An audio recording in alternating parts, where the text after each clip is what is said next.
आप सांसद संजय सिंह ने कहा, जस्टिस स्वर्णकांता शर्मा ने 6 बार एक्साइज पॉलिसी में हमारे खिलाफ फैसला दिया है। इन फैसलों को सुप्रीम कोर्ट ने बदला। जब हमें आशंका है कि आप निष्पक्ष होकर काम नहीं कर रही हैं, तो हमें इसका कानूनी अधिकार है कि हम अपनी आशंकाओं के आधार पर कानूनी रूप से ये मांग कर सकते हैं कि जज को इस मामले से खुद को अलग कर लेना चाहिए। इसके लिए याचिकाकर्ता को तर्क देना होता है, जो कि अरविंद केजरीवाल ने खुद न्यायालय जाकर रखा है। जस्टिस स्वर्णकांता शर्मा नहीं मानी तो अब अरविंद केजरीवाल ने फैसला लिया है कि हम कोई दलील नहीं देंगे। यह एक गांधीवादी सत्याग्रह का तरीका है। तुषार मेहता जी उनके बच्चों को केस अलॉट करते हैं सरकारी वकील के तौर पर।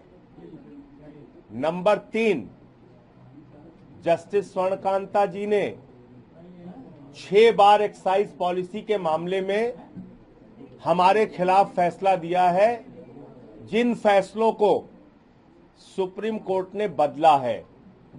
नंबर 4, सतेन जैन के मामले में जब निचली अदालत में सुनवाई हो रही थी, सुनवाई लगभग पूरी हो गई थी, आदेश बिल्कुल आने वाला था, उस समय में ईडी पहुंचती है जस्टिस स्वर्णकांता महोदया के पास और कहती है कि निचली अदालत के जज पर हमें भरोसा नहीं है। स्वर्णकांता जी ने कहा, अच्छा भरोसा नहीं है, कोई बात नहीं।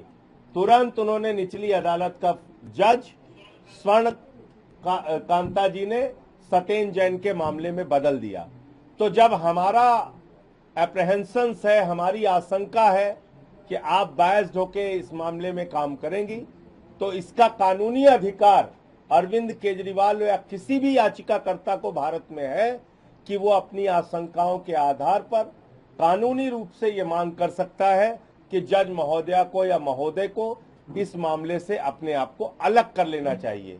अलग करने के पीछे उस याचिकाकर्ता को तर्क देना होता है, जो तर्क केजरीवाल जी ने खुद से जाके न्यायालय के सामने रखा। बावजूद इसके स्वर्णकांता जी नहीं मानी। तो अब गांधीवादी तरीका यही है कि केजरीवाल साहब ने फैसला लिया है कि ना हम कोई दलील देंगे, ना कोई बहस करेंगे, ना कोई तथ्य रखेंगे, क्योंकि हमको आपके ऊपर भरोसा नहीं है, हम आपकी अदालत में नहीं आएंगे। तो ये एक गांधीवादी सत्याग्रह का तरीका है जो केजरीवाल साहब ने अपनाया है, और वही तरीका मनीष सिसोदिया जी ने भी अपनाया है।